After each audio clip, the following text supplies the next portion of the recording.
Sicredi é para todo mundo. Pergunte para quem é dono.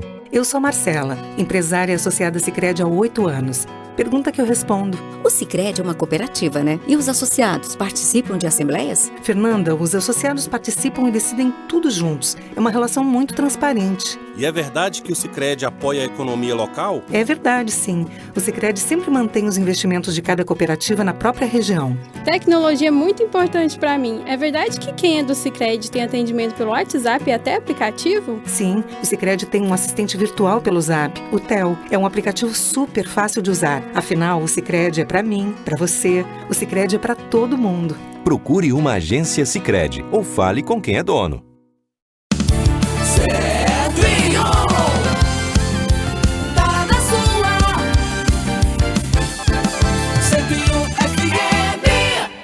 Domingo, às 7 da manhã, a 101 FM apresenta um programa feito para as mulheres e homens do campo. Agro e Negócios, com Cristiano Machado.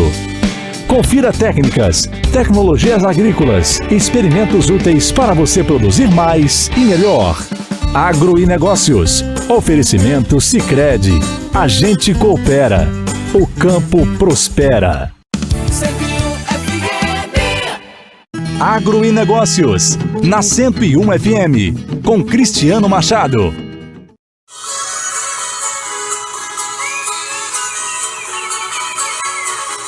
É isso aí, amigo! É aqui comigo que eu quero ver!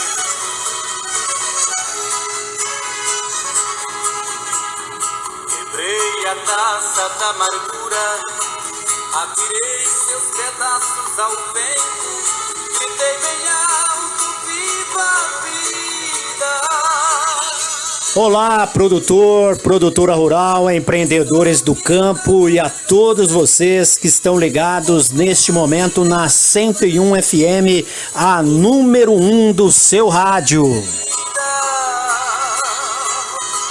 Um muito obrigado e um bom dia para vocês todos que estão ligados aqui no programa Agro e Negócios. A partir de agora, com as principais informações do campo de Presidente Prudente, da região todo oeste de São Paulo e também do Brasil.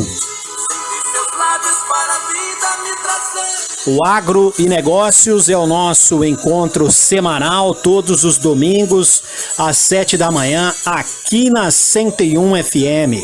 Programa que tem apresentação, produção, Cristiano Machado. Reportagens de Hugo Rocha e participação especial do engenheiro agrônomo João Menezes Neto e o seu Café da Pecuária.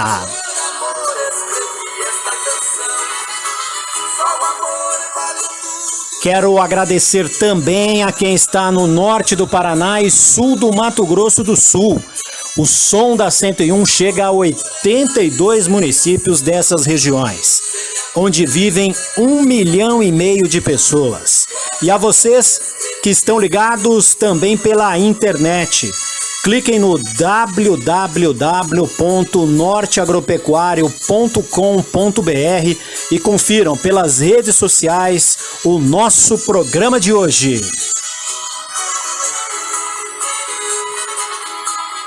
As minhas lágrimas secaram para sempre.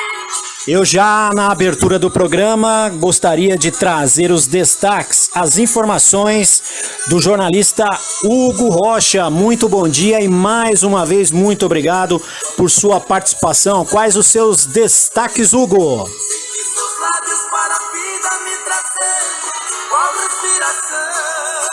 Bom dia, Cristiano. Bom dia, ouvinte da 101 FM. Hoje, nesse domingo, o nosso destaque são os índices do CPEA-Exalc-USP, como sempre, aqui no nosso programa, informando você, homem e mulher do campo. Cristiano, daqui a pouco eu volto, então, com os índices do CPEA. Confiram isso e muito mais no Agro e Negócios, na 101 de Prudente, para o Brasil e para o mundo.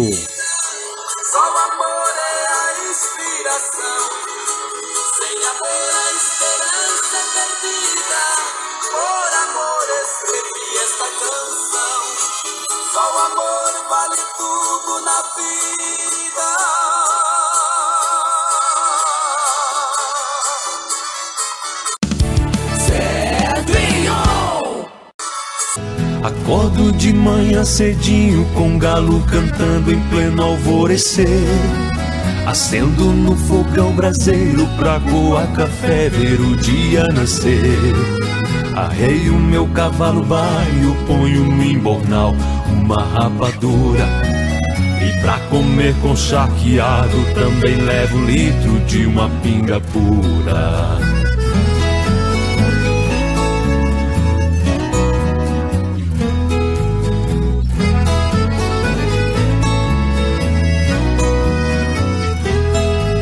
Cavalgo pela natureza, o gado no pasto, eu vou tocando. Seguro o estouro da boiada, tenho todo o campo sob o meu comando. À sombra de uma quaresmeira, paro às 11 horas, saco minha navalha. Pra pita meu cigarro, pico, corto, fumo fino, enrolo na palha. Começa agora na 101 FM, o Agro em Negócios, com as principais informações do campo no Oeste Paulista, em São Paulo e no Brasil. No ar, notícias que importam aos homens e mulheres do campo. No ar, o Agro em Negócios.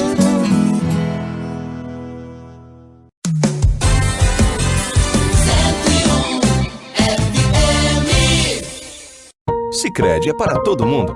Pergunte para quem é dono. Eu sou o Carlos, vendedor e associado Sicredi há 15 anos. Pergunte que eu respondo. É verdade que o Sicredi distribui os resultados? Verdade, Juliana. Como o Sicredi é uma cooperativa, todos os anos o resultado é distribuído proporcionalmente entre os associados. Eu sendo dono, eu também participo das decisões do Sicredi? Participa sim, Edu. No Sicredi, o associado tem vez e tem voz nas decisões da sua cooperativa. Sabe como é a vida de estudante, né? A grana é sempre curta. Será que o Sicredi é pra mim? Claro que sim, Paulo. Com apenas R$20 você já abre uma poupança aqui com a gente. Mas o Sicredi não é só pro público agro? Não, o Sicredi é pra mim, pra você. O Sicredi é pra todo mundo. Procure uma agência Sicredi ou fale com quem é dono.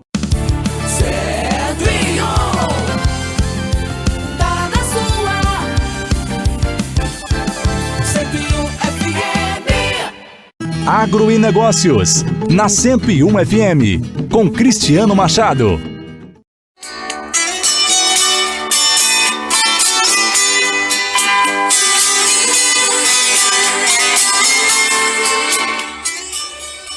E sempre na abertura do programa Agro e Negócios, aqui na 101 FM, a número 1 do seu rádio, nós contamos com a participação imprescindível de João Menezes Souza Neto, engenheiro agrônomo, doutor João Menezes de Souza Neto, sempre com o Café da Pecuária, com orientações, dicas e sugestões para as mulheres e homens do campo. João, muito bom dia e qual é o destaque deste domingo?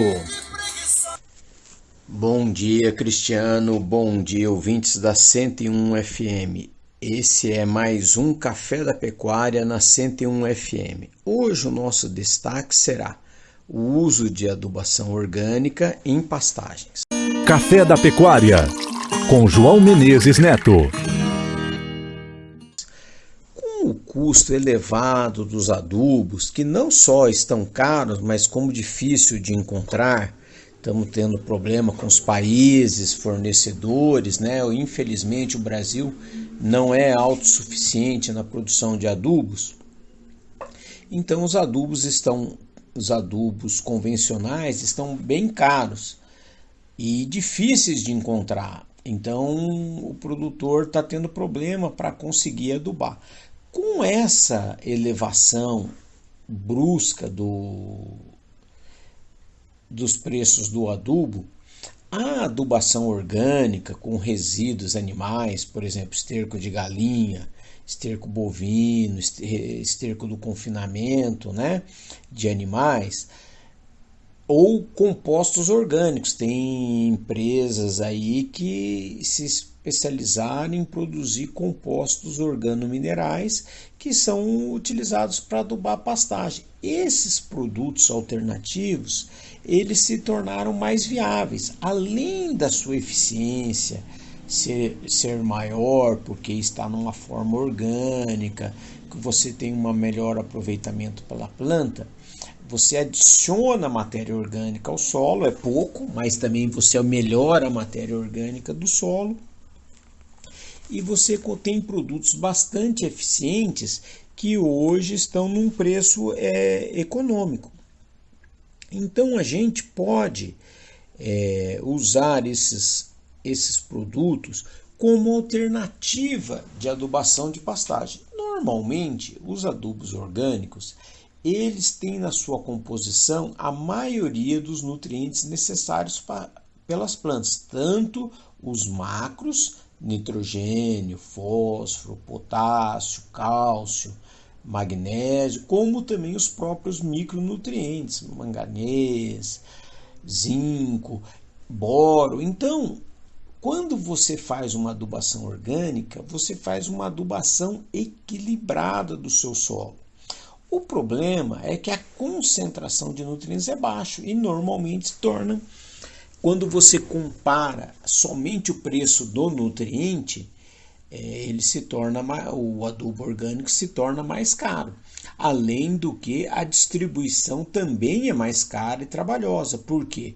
Onde você trabalha com 200, 300 kg por hectare de um adubo, você vai trabalhar com 1 tonelada, 2, 5 toneladas por hectare de um adubo orgânico. Então a distribuição é mais difícil e cara. Porém, além do aproveitamento desses produtos para quem tem na propriedade, mesmo quando você compra, se o frete não for muito caro, porque imagina o seguinte, você está numa região que é produtora de ovos, então você tem uma disponibilidade grande de esterco de galinha. Você está numa região que tem muito confinamento, você tem disponibilidade de esterco de confinamento. Você tem na sua região alguma indústria que tem um resíduo e produz adubo orgânico. Então, quando você está próximo, o frete é mais barato e esse produto se torna mais viável. Então, você tem que analisar na sua região as condições que você tem. Se você tiver dentro da propriedade, você fazer compostagem, ou você tem limpeza de curral, limpeza de confinamento, você também pode usar esse adubo, desde que você faça a análise e veja a composição. Às vezes, em áreas de confinamento, que é aberto, que não é calçado, tem muita terra para pouco adubo, então esses estercos não são tão viáveis assim. Mas analise. Veja se você tem disponibilidade na sua região, veja os custos postos na propriedade e pense que a adubação orgânica pode ser uma alternativa para a adubação de pastagens nesse momento. Por hoje é só, era o que tínhamos para falar e semana que vem nós voltamos. Café da Pecuária, com João Menezes Neto. Voltamos a apresentar na 101 FM, o Agro e Negócios. 101. O Ministério da Agricultura, Pecuária e Abastecimento publicou nesta quinta-feira o novo zoneamento agrícola de risco climático para a cultura da canola, ampliando a indicação do cultivo para além do sul do Brasil. As portarias indicam os períodos de semeadura e os municípios aptos para o cultivo de canola, no sistema sequeiro para os estados do Rio Grande do Sul, Santa Catarina, Paraná, Mato Grosso do Sul, São Paulo, Minas Gerais, Goiás, Distrito Federal e Bahia, além do sistema irrigado para São Paulo, Minas Gerais, Mato Grosso do Sul, Goiás, Distrito Federal, Bahia e Mato Grosso. Os principais riscos associados ao cultivo da canola no Brasil são a incidência de geada e o déficit hídrico. Embora a canola seja uma espécie de clima frio, as plantas são sensíveis a geadas intensas, principalmente durante o estabelecimento das lavouras, que são os primeiros 30 dias, e durante a floração. Segundo o pesquisador da Embrapa Trigo, Genei Dalmago, a geada pode ser um problema para a canola. a jada ela pode ser um problema para a canola, porque a canola ela tem uma capacidade muito grande de aclimatação, ou seja, se acontecerem temperaturas baixas, a planta ela se aclimata a essas temperaturas baixas e a jada não causa tantos problemas. Então, no início do ciclo, por exemplo, a canola ela é semeada de abril, maio, hoje vai até final de maio aqui para a nossa região. Então, toda a região sul, pegando a região subtropical ali, né? Tem também em São Paulo algumas regiões, em Minas também algumas regiões que a jada afeta, né? Se você semear a canola e entrar uma massa de ar e a temperatura cair bruscamente e acontecer geada, você pode perder a lavoura, pode matar a cultura completamente. Os híbridos da canola começaram a ser introduzidos no Brasil em 2004, dando início à coleta de informações pela Embrapa, visando aos ajustes necessários para o desenvolvimento de sistemas de produção para essa oleaginosa no país. Para o Momento Agro, de Brasília, Danile Nascimento.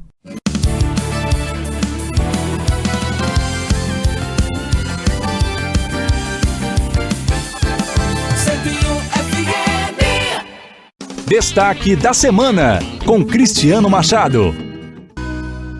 101 FM, a número 1 de Prudente. Nos anos de 2019 e 2020, 4 micro-regiões localizadas no Oeste Paulista produziram juntas mais de 123 milhões de toneladas de cana-de-açúcar, numa área de mais de 828 mil hectares. A estimativa para este ano é de produzir mais 61 milhões de toneladas, em 828 hectares. Os números se referem aos municípios que estão dentro dos chamados Escritórios de Desenvolvimento Regional de Andradina, Dracena, Presidente Prudente e também Presidente Venceslau. Esses escritórios são mantidos pela Secretaria da Agricultura, Pecuária e Abastecimento de São Paulo, que forneceu esses números ao Agro e Negócios. Caso se confirme a projeção até o fim de 2021, esta microrregião do Oeste Paulista deverá ter chegado ao final deste ano com a produção de mais de 2 bilhões de hectares destinados a esta cultura, com a produção de 184 milhões de toneladas de cana-de-açúcar. E apesar de uma queda em relação a 2019 e 2020, os números ratificam a força da região neste setor, com dezenas de indústrias. Isso porque em 2019 foram 60 milhões de toneladas em 824 mil hectares. E em 2020, um crescimento, fechando com 62 milhões de toneladas em 835 hectares. São muitos números, sim. Eu gostaria que vocês clicassem no www.norteagropecuario.com.br e lá vocês terão todos os detalhes desta informação. E para que possamos analisar, aprofundar esses dados, nós temos um convidado muito especial. É a nossa entrevista, o nosso destaque da semana aqui no programa Agro e Negócios.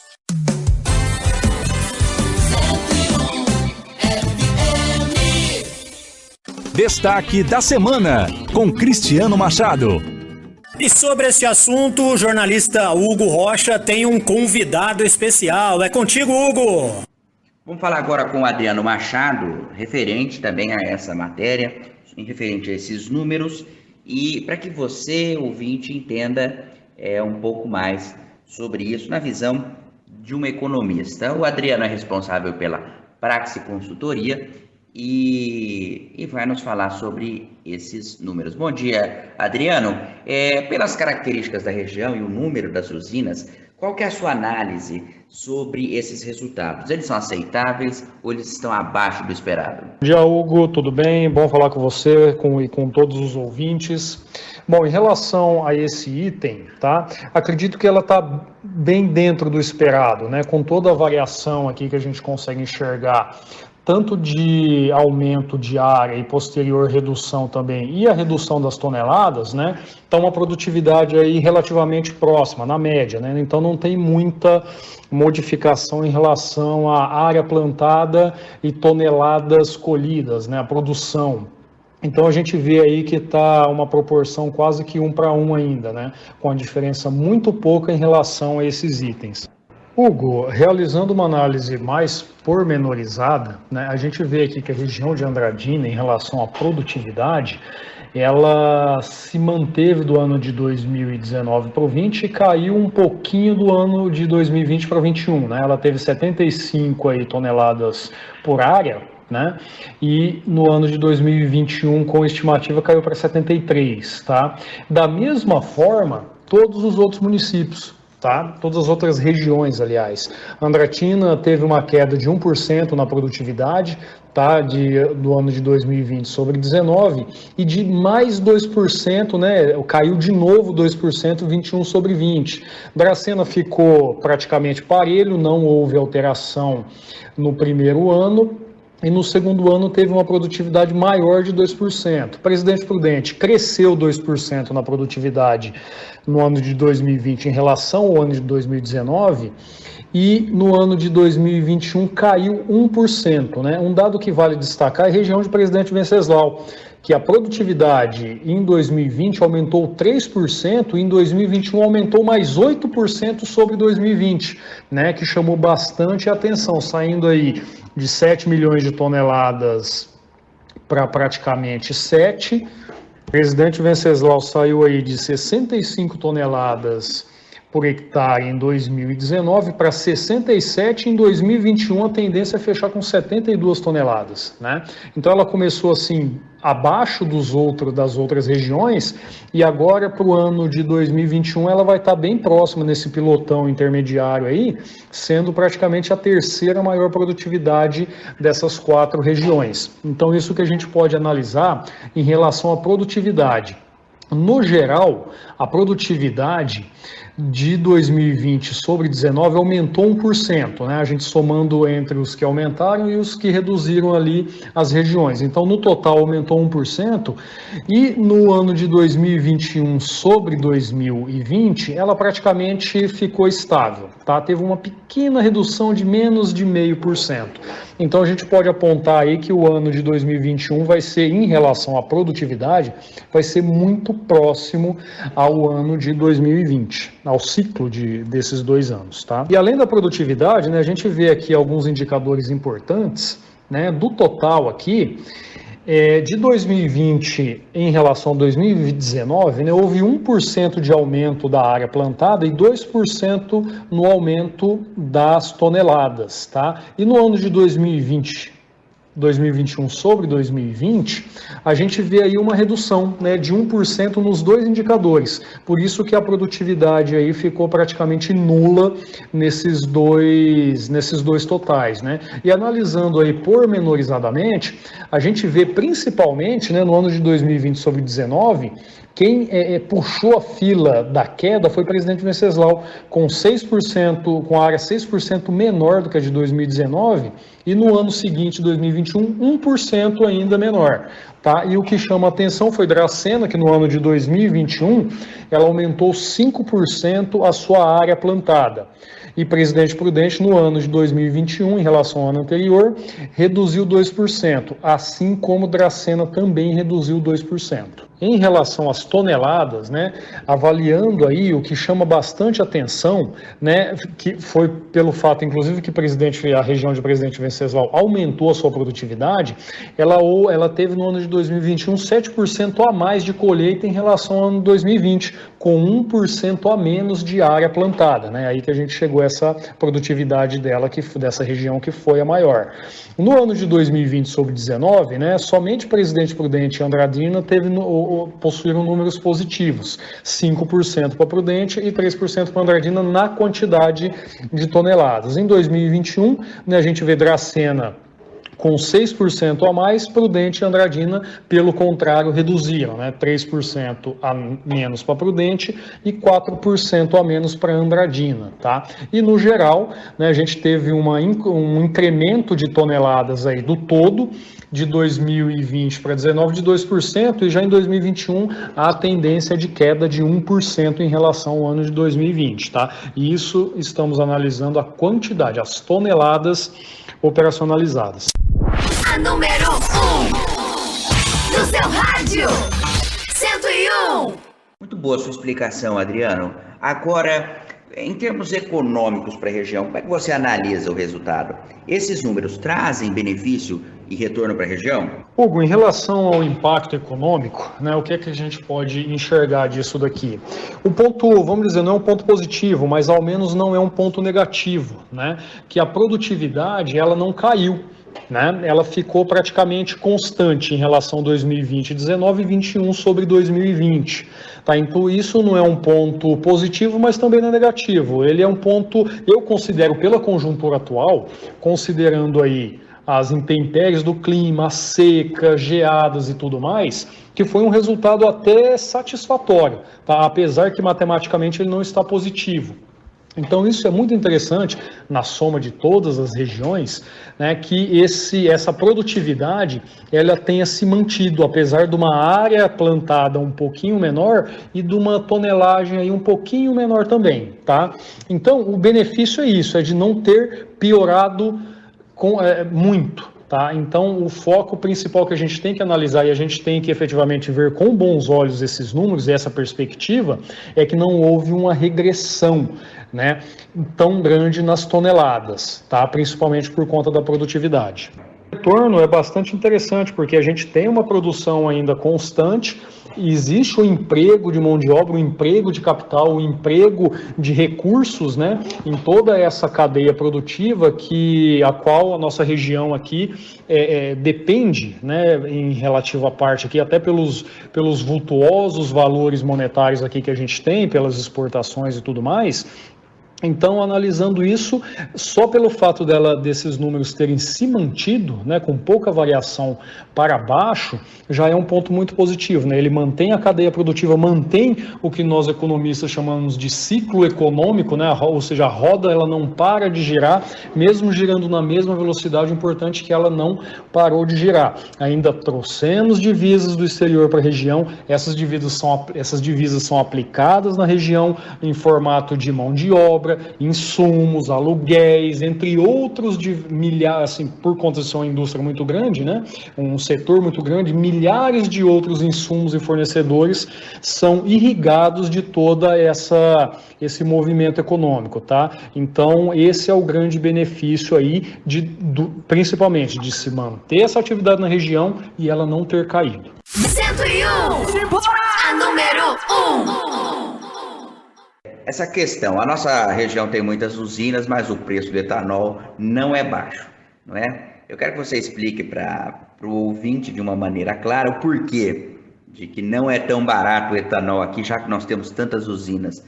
Eles vendem a um preço e o que chega na bomba é outro preço. Hugo, muito pertinente essa dúvida, né? A gente tem aqui a nossa região que tem várias unidades produtivas e a gente pode até comparar com Ribeirão Preto, né? Que tem aí um pouco mais de 100 usinas num raio de 250 quilômetros. O que acontece? Essas indústrias desse setor, né, do agro, do setor de cana, ela produz dois grandes produtos e um subproduto, tá? Que é o etanol e o açúcar, e algumas faz uma cogeração de energia, mas aí a gente pode até considerar como um subproduto, tá? O que é o principal? Por que nas regiões até que tem muita usina o preço do combustível não é tão mais barato? Por quê? O combustível é destinado quase que a totalidade ao mercado interno, né? Então a usina ela vai vender para receber em reais, né? Ela tem todo o custo em reais e vende em reais, ok, até aí na contabilidade tudo bem. Já o açúcar, uma boa parte dele, né, e são volumes aí vultuosos de recursos financeiros, aí a gente está falando aqui alguma coisa em torno de mais de 150 milhões de dólares ano, né, somatório de todas essas regiões aqui, que são exportados, né? Então a gente tem uma uma margem, né, o lucro da venda do açúcar é muito maior do que a venda do etanol. Então, nesse caso, as unidades elas produzem até menos etanol e um pouco mais de açúcar, porque a margem é maior, né? Aí é uma questão de competitividade de produto, né, dentro da própria indústria.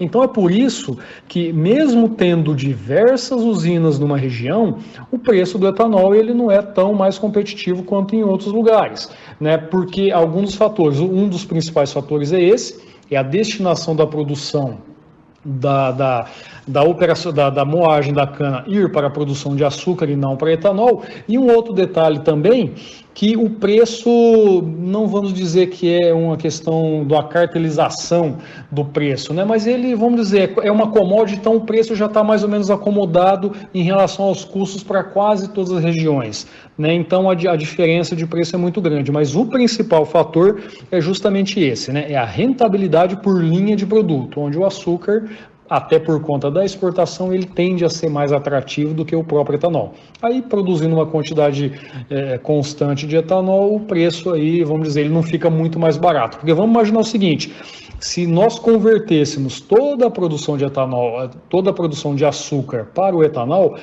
bem provavelmente o preço, por ter uma oferta muito maior, o preço tenderia a cair um tanto, tá? Então esse é o principal fator aí dessa questão do preço dos combustíveis não baixarem ou não serem mais baratos em uma região onde tem muita usinas de cana.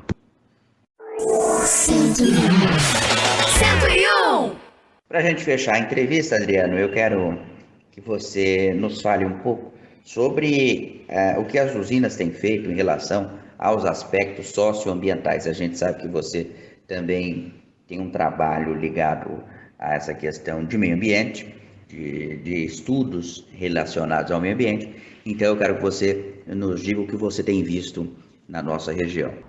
Isso, Hugo, é também um fator muito importante, né? Obviamente, diversos fatores, inclusive legais, né? Por conta da própria gestão de resíduos e a gestão ambiental, né? A legislação ambiental, que a gente vê aí um movimento de bons anos para cá, a proibição, né, de queimadas, a mecanização do setor, né, está em sim, um ritmo muito grande, está em quase sua totalidade, já operando quase que mecanicamente, e a gente vê essa questão do aspecto social, é uma prática de gestão. As boas unidades produtivas, aí, as usinas maiores, mais estruturadas, que têm uma boa gestão empresarial, eles também cuidam dos aspectos socioambientais também com muito carinho, né, com muito cuidado, com bastante zelo. Por quê?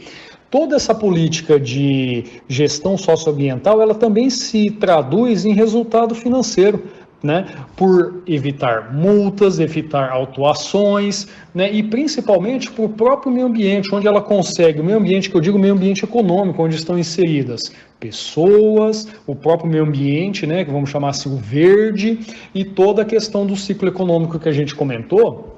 É fundamental as boas, as usinas bem geridas, as grandes usinas, né, que tem uma governança corporativa já bastante madura, eles dão toda essa atenção e esse foco no aspecto socioambiental também para ter resultado e para melhorar o meio ambiente econômico onde eles estão inseridas, né? Porque se elas melhoram o meio ambiente econômico onde estão inseridas, o trabalho delas tende a ser até, a produtividade aumenta, os recursos se tornam mais baratos, tem uma maior oferta de recursos e aquilo que a gente falou do ciclo econômico funciona de uma forma um pouco melhor, tá? E até em relação à captação de recursos, né, principalmente recursos internacionais. Hoje a gente tem uma grande preocupação no mundo, que são as práticas socioambientais aí de governança. Então tem muitos fundos internacionais de investimento, muitos fundos de bancos internacionais que não emprestam recursos e nem aportam e nem investem em empresas onde a questão socioambiental não é levada a sério ou implementada as boas práticas dela, tá? Então, felizmente, né, por uma mudança mundial, nós estamos sendo positivamente afetados com a mudança da cultura das indústrias brasileiras desse setor para dar esse foco maior, esse cuidado maior à questão socioambiental. Muito bem, Adriano, muito obrigado pela sua explicação, agradeço a sua participação aqui no programa. E os microfones estão abertos. Qualquer novidade, por favor, estamos disponíveis para ouvi-lo. Um abraço. 101. Sicredi é para todo mundo. Pergunte para quem é dono. Eu sou Marcela, empresária associada Sicredi há 8 anos. Pergunta que eu respondo. O Sicredi é uma cooperativa, né? E os associados participam de assembleias? Fernanda, os associados participam e decidem tudo juntos. É uma relação muito transparente. E é verdade que o Sicredi apoia a economia local? É verdade, sim. O Sicredi sempre mantém os investimentos de cada cooperativa na própria região. Tecnologia é muito importante para mim. É verdade que quem é do Sicredi tem atendimento pelo WhatsApp e até aplicativo? Sim, o Sicredi tem um assistente virtual pelo Zap. O TEL é um aplicativo super fácil de usar. Afinal, o Sicredi é para mim, para você. O Sicredi é para todo mundo. Procure uma agência Sicredi ou fale com quem é dono. Agro e Negócios, na 101 FM, com Cristiano Machado. A partir deste momento, no Agro e Negócios, na 101 FM, a número 1 do seu rádio, mais uma entrevista especial do jornalista Hugo Rocha, trazendo sempre um tema importante e relevante para a produção agropecuária aqui da região oeste do estado de São Paulo. Na semana passada nós entrevistamos o consultor economista, ele que é da Prax Assessoria Estratégica, o Adriano Machado dos Santos, que comentou aqui números da produtividade e o retorno socioambiental e financeiro da produção de cana-de-açúcar aqui na região oeste paulista. O Adriano Machado, ele deu uma entrevista muito esclarecedora, que repercutiu e muito aqui na nossa região, em relação aos números que apresentamos na coluna Oeste Agropecuário, às quintas-feiras no Jornal Imparcial. Esses números apontam que em 2 anos a região produziu mais de 123 milhões de toneladas de cana-de-açúcar. E a expectativa é manter a média até o final deste ano. Todos os detalhes desse assunto estão no www.norteagropecuario.com.br e também nos arquivos do jornal O Imparcial de Presidente Prudente. Você encontra a coluna Oeste Agropecuário. Mas hoje, complementando o assunto, ouvimos sobre o tema um consultor estratégico, economista. Agora nós vamos ouvir o Ricardo Toniello. Ele que é do setor, atua no setor. E o Hugo Rocha traz mais detalhes sobre a sua participação aqui no programa Agro e Negócios da 101 FM, a número 1 do seu rádio. É contigo, Hugo! Bom, para tratar desse assunto, Cristiano, eu trago ao programa o diretor administrativo e financeiro do Grupo Toniello, Ricardo Toniello. O grupo possui 3 unidades de usinas, denominadas Usina Viralco, em Sertãozinho, Pitangueiras e Castilho, aqui muito próximo de nós. E o Ricardo e toda a sua família estão no ramo há muitos anos, então ninguém melhor do que ele para falar com propriedade desse assunto. Ricardo, seja muito bem-vindo, e eu gostaria de começar perguntando para você o seguinte: pelas características da região noroeste e oeste paulista e o número de usinas presente nela, qual é a sua análise desse resultado? Eles são aceitáveis ou eles estão abaixo do esperado? Os resultados são abaixo dos esperados, tá? Hoje, nós tivemos, esse ano principalmente, nós tivemos um problema que foi uma seca muito forte, e depois veio a geada, e fez com que nossa produção por hectare caísse muito. Então você pode ver que nesse setor, nessa regional que você fala aí, né, até na situação da Alta Noroeste, que a gente costuma dizer aqui, caiu de 10% a 15% a produção de cana nessa região.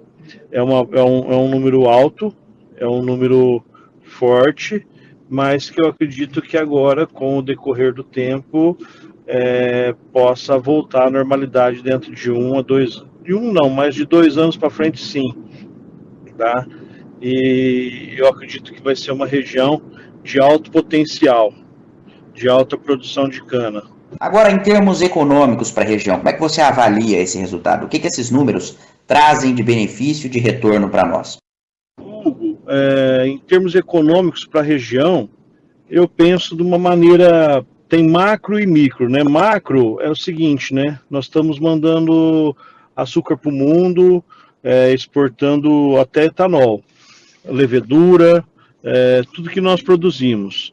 Então, tem a questão dos impostos, tem a questão da visibilidade econômica, tem a questão do trabalho, a geração de empregos, tem a questão de maquinário, tem a questão de alta produção por performance, que você tem que investir em maquinário, investir em tecnologia, com isso você investe no ser humano, tem muitos pontos positivos, né? E econômicos que vão ser, assim, um dá a mão para o outro. Então, onde entra a parte econômica, você também consegue gerar benefícios, tanto para o município, para a região, para o estado, para o governo federal, e a região fica em ascensão, né? O funcionário, o colaborador, ele passa a ser melhor remunerado, ele passa a trabalhar melhor, ele passa a ter mais dignidade, mais cursos. Então é uma condição de melhoria extrema, tá? Você acha que é possível, Ricardo, estimar, com base nesse resultado final, um montante financeiro de toda essa produção? Né? Quanto que foi movimentado em reais do total que nós citamos anteriormente aqui? Essa estimativa é uma estimativa muito supérflua, assim, pelo que eu li a matéria, mas é uma questão de bilhões de reais. Eu só posso falar assim, eu não tenho, pelos números que foram passados, é uma situação onde gera bilhões de reais no resultado final. Por quê? Porque você teve uma produção alta de cana, uma produção alta de açúcar, de etanol, exportações, dolarizada, então são faturamentos altíssimos. E se juntar todas as usinas, os grupos econômicos que estão nessa região, ultrapassa realmente a casa de bilhões de reais. Bom, agora, Ricardo, eu vou tratar de um tema delicado e complexo de se explicar, que muito se discute entre a população, que é as regiões produtoras de cana e o preço do combustível, né, que deveria ser menor. Vocês vendem por um preço, mas chega ao consumidor final de um preço muito maior. Explica para nós essa relação e como é que você poderia detalhar isso melhor para o ouvinte. Essa questão é muito polêmica, essa questão do preço do etanol ser mais baixo onde tem unidade produtora. Isso não é assim que se faz. Então tem que ser explicado para a população o seguinte: existe regra, existe norma, a usina produz, ela entrega para uma distribuidora, essa distribuidora leva até o seu ponto, depois tem que voltar para abastecer, cada bandeira faz seu negócio, geralmente o etanol ele anda atrás da gasolina, então é uma condição diferenciada, é uma condição onde ele acompanha o preço da gasolina, e isso não envolve o preço do etanol na bomba. Aqui, por exemplo, vamos falar, se está Ribeirão Preto, o preço do etanol tem que ser o menor do Brasil. Não é, ele não é. Tem questões também dos municípios, que os postos, tem associação de postos que fazem preço ficarem seguro. Então tem vários fatores que conduzem o preço. O grande diferencial aí, e ninguém enxerga, é o preço que o etanol sai da usina. Esse sim é o preço correto. Agora, o que ele chega na bomba, tem impostos, tem CID, tem vários pontos que vão incidir em cima do preço do etanol para chegar na bomba. Então é uma situação complexa, eu acho que envolve mais números, mais contas, não é tão simples assim, tá?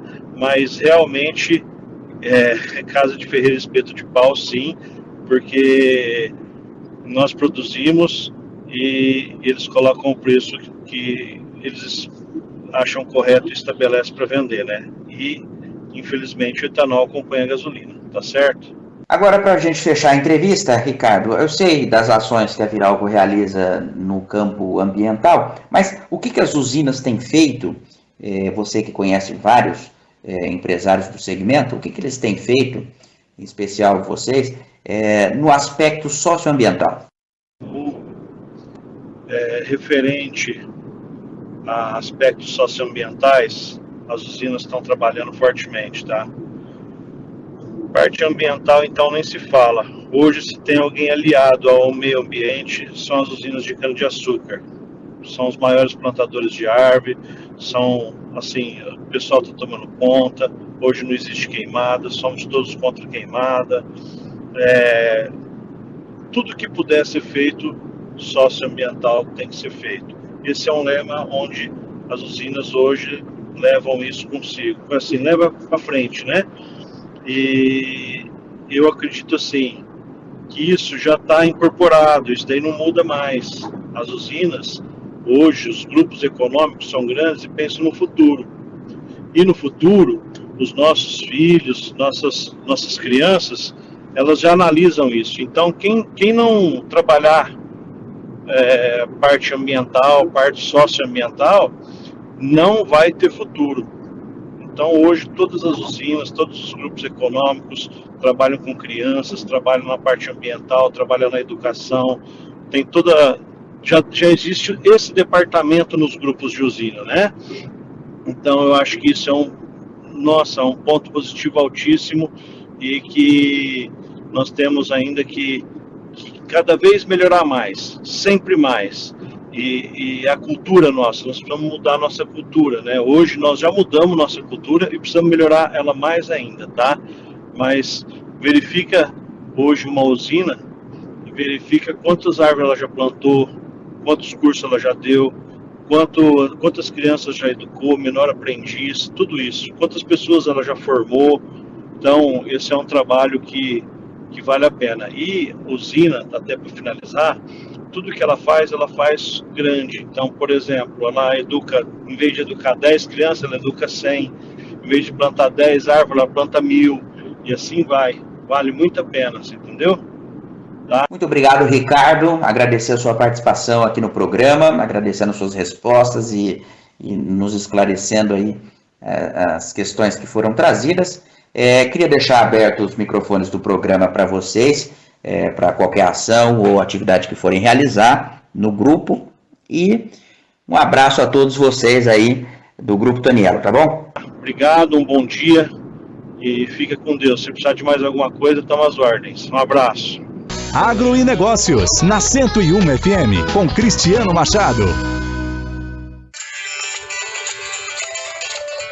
Muito obrigado ao jornalista Hugo Rocha, com uma entrevista muito importante, esclarecedora também, com o Ricardo Tonielo.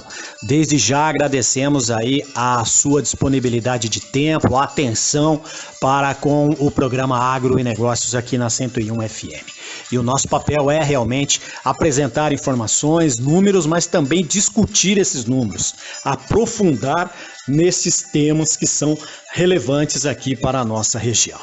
Todos os detalhes sobre esta entrevista, a entrevista do consultor, o economista Adriano Machado, e também sobre os números que apresentamos em relação à produção de cana-de-açúcar na região, estão no www.norteagropecuario.com.br. A número 1 do seu rádio, 101.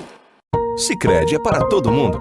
Pergunte para quem é dono. Eu sou o Carlos, vendedor e associado Sicredi há 15 anos. Pergunta que eu respondo. É verdade que o Sicredi distribui os resultados? Verdade, Juliana. Como o Sicredi é uma cooperativa, todos os anos o resultado é distribuído proporcionalmente entre os associados. Eu sendo dono, eu também participo das decisões do Sicredi? Participa sim, Edu. No Sicredi, o associado tem vez e tem voz nas decisões da sua cooperativa. Sabe como é a vida de estudante, né? A grana é sempre curta. Será que o Sicredi é pra mim? Claro que sim, Paulo. Com apenas R$20 você já abre uma poupança aqui com a gente. Mas o Sicredi não é só pro público agro? Não, o Sicredi é pra mim, pra você. O Sicredi é pra todo mundo. Procure uma agência Sicredi ou fale com quem é dono. Confira as cotações do mercado agropecuário. Os preços das hortaliças comercializadas nos principais centros atacadistas do país continuam em movimento de alta. Destaque para o tomate e batata. Em Recife, o preço do tomate chegou a dobrar no último mês, como mostra o 11º Boletim do Mercado Hortigranjeiro, divulgado nesta quinta-feira pela Companhia Nacional de Abastecimento. a Conab. Já no caso do tubérculo, a maior alta foi registrada na Central de Abastecimento do Rio de Janeiro. A gerente de estudos do mercado hortigranjeiro da companhia, Joyce Fraga, explica como o clima contribui para a alta registrada. No mês de outubro, as chuvas em importantes regiões produtoras do país dificultaram a colheita e, portanto, a disponibilidade dessas frutas e hortaliças nos mercados atacadistas. E com isso temos esse movimento de alta de preços. Em relação ao tomate, por exemplo, as geadas que aconteceram lá no mês de julho provocaram perdas na lavoura, necessidade de replantio, postergando a oferta desse produto no mercado. Além disso, as temperaturas um pouco mais amenas seguram o amadurecimento do fruto, reduzindo também a sua oferta aos mercados atacadistas. O preço mais caro da laranja também é explicado pelas condições climáticas adversas nas principais regiões produtoras do país. As cotações da fruta superaram o recorde dos últimos 2 anos em alguns mercados. O maior percentual ocorreu em Fortaleza, onde a média de preços da laranja chegou a R$ 2,42 o quilo, um aumento de 18,56%. O superintendente de estudos agroalimentares da Sociobiodiversidade da Conab, Marisson Marinho, lembra que é possível o consumidor fugir desses aumentos, diversificando a cesta de produtos. Um ponto importante que a gente destaca sempre do boletim hortigranjeiro é a possibilidade da população e do público em geral ter acesso a essas informações e diversificar seus alimentos, né? Ter opções de troca. Com isso, no final do mês, o orçamento fica um pouco mais leve, alterando o tipo de produto. Por exemplo, nesse mês, tendo como exemplo a CEAGESP, a média de preço de alguns produtos que podem substituir a laranja, que está num preço bem elevado, estava bem baixa. Por exemplo, a gente tem aí a acerola, ameixa, limão, que poderiam ser substitutos da laranja nesse momento de uma alta de preços. Apesar dos aumentos registrados recentemente, o diretor de Política Agrícola e Informações da companhia, Sérgio Desen, ressalta que os produtores precisam estar atentos, uma vez que os retornos dos investimentos estão mais incertos. A gente tem um surto inflacionário generalizado, global. Isso não é desejável, não é saudável para nenhuma economia, porque ela desestrutura os investimentos, os retornos dos investimentos, dos projetos, eles se tornam incertos. Isso tudo parece tão distante da produção de hortifrutos, mas ela está dentro. O que a gente vê nesse momento? Com a regularização climática, você tende a ter uma regularização de oferta. Tudo está a mil maravilhas? Não. Os preços dos nossos produtos tendem a se estabilizarem num patamar mais alto, mas tendem a se estabilizar. Em tempos de incertezas, o diretor da estatal destaca a importância da publicação produzida pela Conab, tanto para os produtores como para os consumidores. O acompanhamento feito pelo ProHort, ele tem justamente a missão de mostrar a todos o comportamento, não de um produto, mas de todos os produtos, em termos de preços e quantidades. Esse é um tesouro para todos que tomam decisão e também para o consumidor, porque ele pode, observando as quantidades que entram nos mercados, serão transferidas a preços e fazer uma dieta otimizando a qualidade, minimizando preços. Nesta edição, a Ceasa Campinas foi incluída na análise, o que amplia o universo de estudo e oferece um panorama ainda mais abrangente do setor. Além da cidade do interior paulista, a Conab analisa as informações das centrais de São Paulo, Belo Horizonte, Rio de Janeiro, Vitória, Curitiba, Goiânia, Brasília, Recife, Fortaleza e Rio Branco. A 11ª edição do boletim já está disponível no site da companhia. Ao acessá-la, responda a pesquisa de satisfação e contribua com sugestões de melhorias na publicação. Tanto o formulário quanto o boletim estão disponíveis em www.conab.gov.br. Reportagem Flávia Agnello. 101, a número 1. Agro e Negócios, na 101 FM, com Cristiano Machado. Confira as cotações do mercado agropecuário. A partir deste momento, no programa Agro e Negócios na 101 FM, a número 1 do seu rádio, nós teremos informações sobre mercado agropecuário, as cotações agropecuárias, comportamento de alguns dos principais segmentos econômicos do campo. E quem traz esses detalhes a partir de agora é o jornalista Hugo Rocha. Hugo, muito bom dia, muito obrigado por sua participação aqui no Agro e Negócios da 101 FM, a número 1 do seu rádio. Qual é o seu primeiro destaque, Hugo? Bom, Cristiano, a liquidez no mercado avícola, que já estava lenta desde o início de novembro, se enfraqueceu ainda mais com a entrada da segunda quinzena do mês. Segundo os colaboradores do CPEA, a demanda por carne por parte do atacado está menor e, consequentemente, frigoríficos reduziram o ritmo de compras de novos lotes de frango vivo. Assim, todos os produtos no mercado de cortes e miúdos acompanhados pelo CPEA se desvalorizaram nos últimos dias. Para o animal vivo, o cenário também é de desvalorização.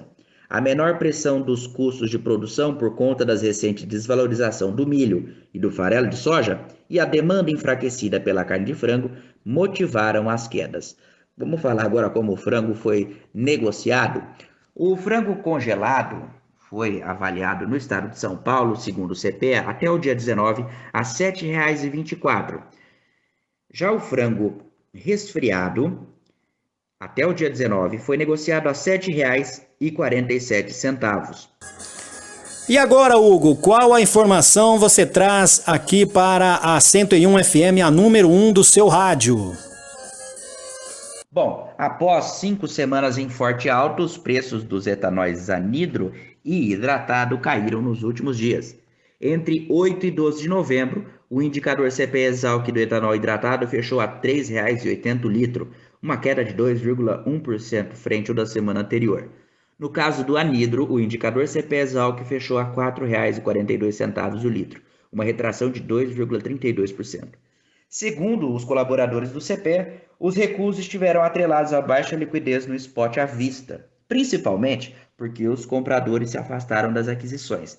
As distribuidoras apenas retiraram nas usinas o produto que já havia sido comprado anteriormente.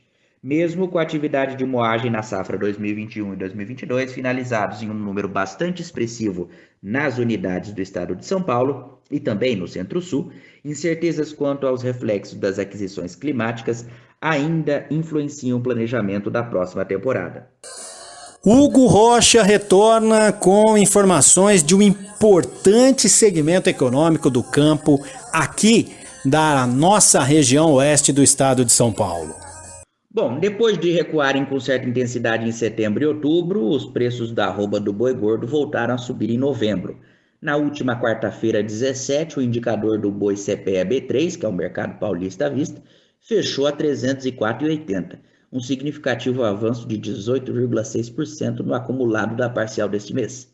Pesquisadores do CPEA indicam que, apesar da continuidade da suspensão de envio da carne à China, os valores da arroba têm sido impulsionados pela retração na oferta de bois prontos para abate.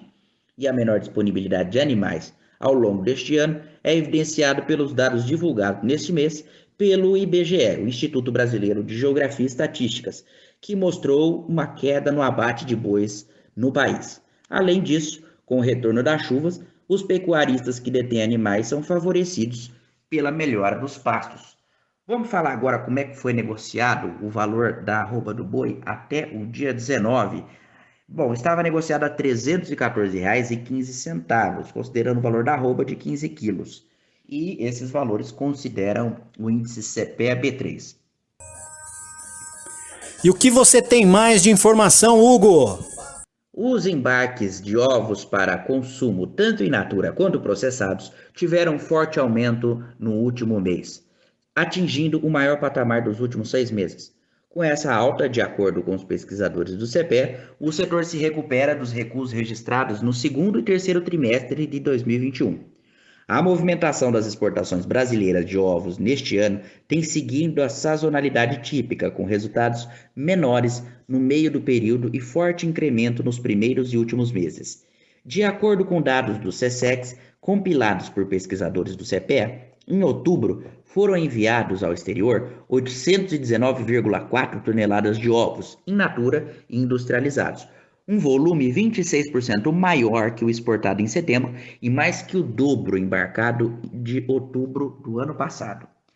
Bom, até entre a semana do dia 8 e do dia 12 desse mês de novembro, o ovo branco foi negociado a R$ 115,80, já o vermelho R$ 121,61. Esses valores consideram o preço do ovo comercial com a caixa de 30 dúzias, à vista e considerando a média mensal. Ainda no quadro sobre cotações agropecuárias, o mercado agropecuário, Hugo Rocha destaca neste momento mais uma importante informação para quem nos acompanha aqui no oeste do estado de São Paulo, norte do Paraná e sul do Mato Grosso do Sul. É contigo, Hugo.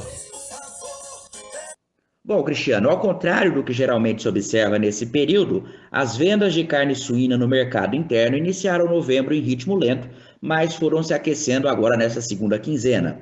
As exportações brasileiras de carne suína também estão em ritmo intenso nesse mês.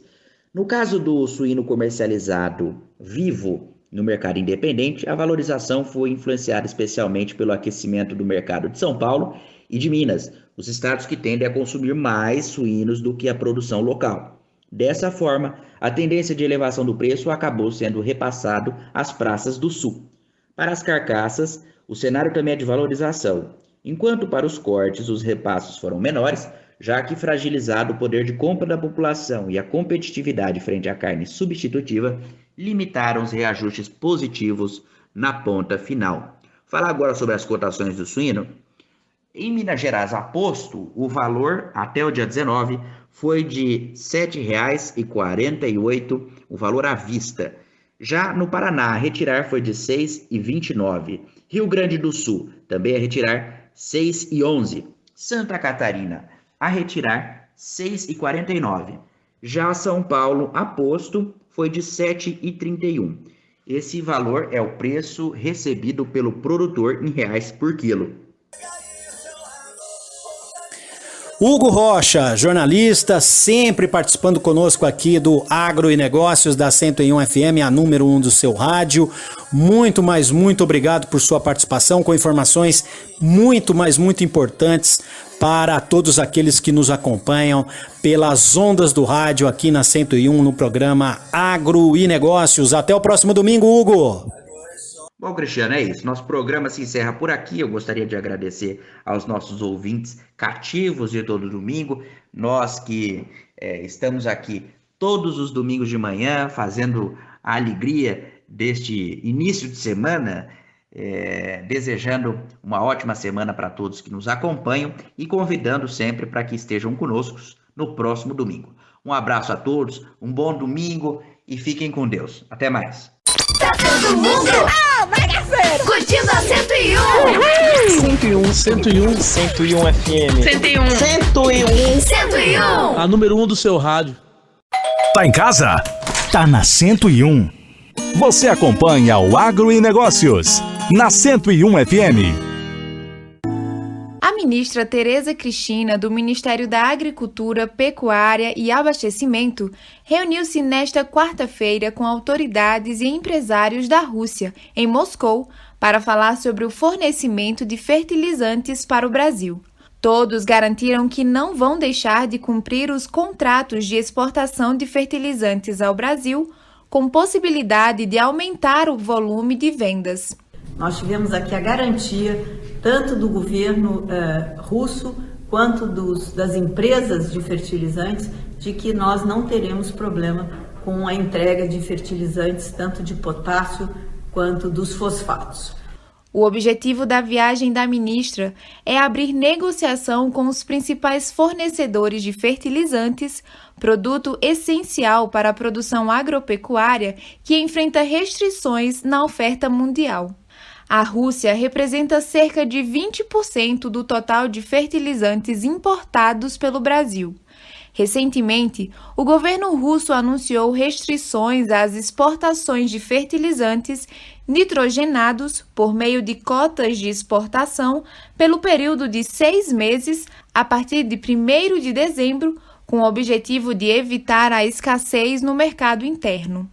Tereza Cristina também se reuniu com autoridades sanitárias da Rússia, que garantiram a realização de uma visita de inspeção ao Brasil, ainda no primeiro trimestre do ano que vem, o que possibilitará a habilitação de novas plantas frigoríficas brasileiras para exportação. Para o Momento Agro de Brasília, Danile Nascimento. Nunca sai do meu rádio! 101! Agro e Negócios, na 101 FM, com Cristiano Machado.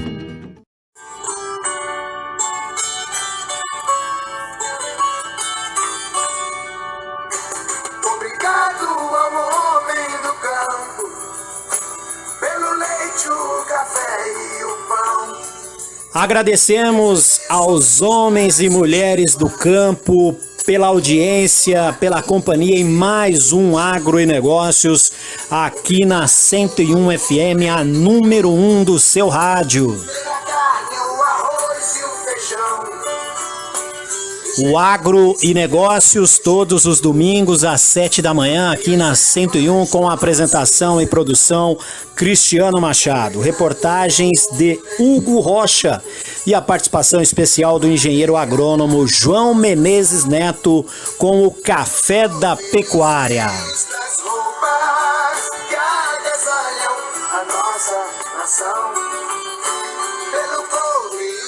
A você que está nos ouvindo no Oeste Paulista, a você do Norte do Paraná e a você do Sul do Mato Grosso do Sul, o nosso muito, mas muito obrigado pela audiência neste domingo.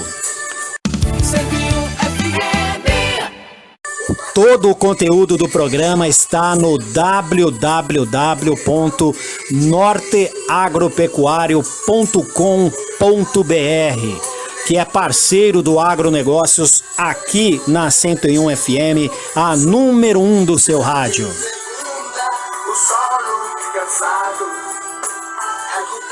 Ficamos por aqui e nós nos encontraremos no próximo domingo às 7 da manhã aqui na 101 FM.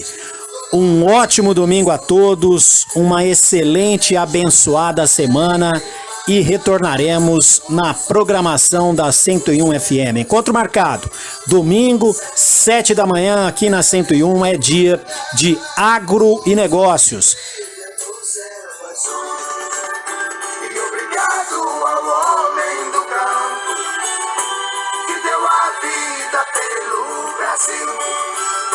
Seus atletas, heróis e soldados, que a santa terra já cobriu. Obrigado ao homem do campo, que da guarda o zelo à raiz, da cultura, da fé, dos costumes e valores do nosso país. Obrigado ao homem do campo, pela semeadura do chão e pela conservação do folclore, empunhando a viola na mão, e pela conservação do folclore, empunhando a viola na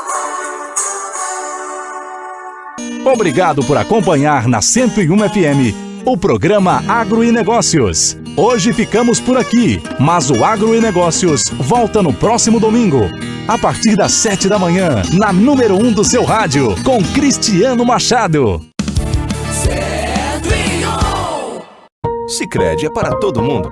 Pergunte para quem é dono. Eu sou o Carlos, vendedor e associado Sicredi há 15 anos. Pergunta que eu respondo. É verdade que o Sicredi distribui os resultados? Verdade, Juliana. Como o Sicredi é uma cooperativa, todos os anos o resultado é distribuído proporcionalmente entre os associados. Eu sendo dono, eu também participo das decisões do Sicredi? Participa sim, Edu. No Sicredi, o associado tem vez e tem voz nas decisões da sua cooperativa. Sabe como é a vida de estudante, né? A grana é sempre curta. Será que o Sicredi é pra mim? Claro que sim, Paulo. Com apenas R$20 você já abre uma poupança aqui com a gente. Mas o Sicredi não é só pro público agro? Não, o Sicredi é pra mim, pra você. O Sicredi é pra todo mundo. Procure uma agência Sicredi ou fale com quem é dono.